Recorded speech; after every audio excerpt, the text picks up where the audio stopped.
Choc le général Moussa, folle mon idole bâtisse il a l'élément RFDS. Il a failli réussir. Ousmane Sonko était si proche de son but de rendre le Sénégal ingouvernable. C'était mal connaître la puissance d'un État. Il a voulu se battre contre un État avec des mercenaires et des djihadistes, mais il a échoué. Le Sénégal a vacillé mais n'est pas à genoux. Le pays a résisté contre des oppresseurs qui se cachaient derrière des manifestants, patriotes, qui servaient de chair à canon. Le plan de Ousmane Sonko a échoué car il a été trahi par un fait anodin. Et le ministre de l'Intérieur, Antoine Diome, a mis en branle des moyens pour mettre hors d'état de nuire des « bandits » cachés. Ousmane Sonko avait dit que Dakar allait être le point de départ de sa révolution qui devait démarrer par le Sénégal ensuite s'étendre sur le reste de l'Afrique.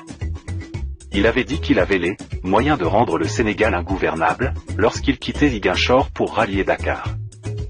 C'était sans compter la détermination dont ont dû faire nos forces de défense et de sécurité, FDS. Ousmane Sonko n'a pas pu voir venir lorsqu'il a été cueilli de ce qui était sa caravane de la liberté, à l'entrée de Kaffrine. Le pauvre, il n'a jamais rien compris de ce qui venait de l'arrivée. Ousmane Sonko a essayé en vain pour que sa caravane de la liberté soit un échec. Celle-ci s'est transformée en eau de boudin.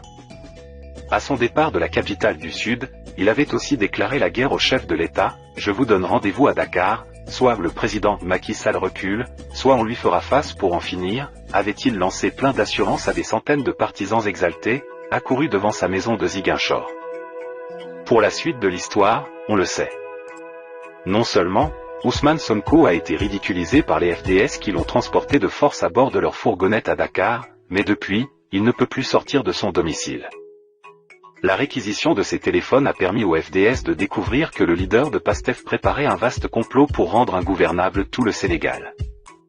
Ousmane Sonko est allé recruter des mercenaires qui sont des anciens combattants du mouvement des forces démocratiques de la Casamance, MFDC, dans le maquis casamançais, des forces venues de la Guinée-Bissau épaulées par des djihadistes dont le seul but est de déstabiliser le Sénégal afin de s'emparer de toutes ses ressources naturelles afin de pouvoir mieux financer leurs activités.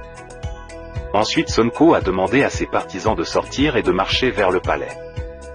Il a été aidé dans son appel à l'insurrection par des immigrés de la diaspora qui haïssent le Sénégal.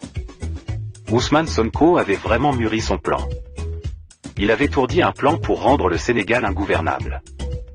Il a payé des mercenaires venus de la sous-région pour participer aux manifs avec des armes. Et puisque le projet PASTEF est basé sur un socle islamique, des djihadistes venus du Sahel soutenaient aussi Sonko dans cette phase de déstabilisation. Mais tout ce plan de Sonko a échoué.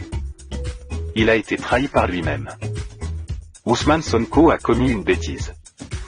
Et cette bêtise a sauvé le Sénégal du chaos. Il avait stocké dans ses téléphones son plan de déstabilisation et les noms de partenaires dans son entreprise macabre. Et ces téléphones ont parlé. Et ce n'est pas tout. Des armes lourdes ont été commandées par Sonko pour armer ses djihadistes et rebelles. Mais Sonko a été trahi par un de ses téléphones qui a parlé. Et oui, le téléphone BlackBerry qu'appréciait fort le leader du PASTEF a livré beaucoup de secrets. Ousmane Sonko voulait avec ses armes et ses djihadistes, ramasser le pouvoir dans la rue. Mais le ministre de l'Intérieur et ses services ont fait échouer le plan diabolique du leader de PASTEF. Ousmane Sonko apprend à ses dépens que les FDS veillent au grain. Il n'est pas facile de tromper leur vigilance.